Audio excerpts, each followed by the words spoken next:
তো নেলের কাজ তো অনেক করলাম, এবারে এক্সামটা দিয়ে আসি, কারণ সার্টিফিকেটটার তো প্রয়োজন সেই জন্য। তো তাই জন্য পরীক্ষা দিতে চলে এসেছি মগরা। আর বলতে বলতে আমরা ম্যামের বাড়ির সামনে প্রায় চলে এসেছি, আর এসে ঢুকেই দেখি সাড়ে সর্বনাশ, কারণ কারেন্টটা চলে গেছে।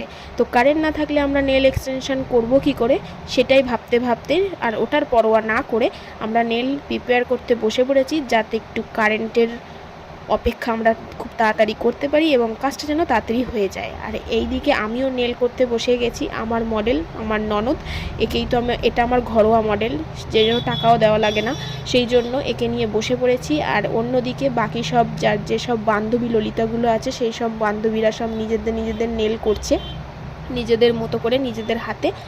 আর তারপর নেল আমাদের কমপ্লিট হয়ে গেছে, সবাই বাড়ি চলে গেছে। আর আমার এইখানে হচ্ছে এটা ফাইনাল লুক নেলের।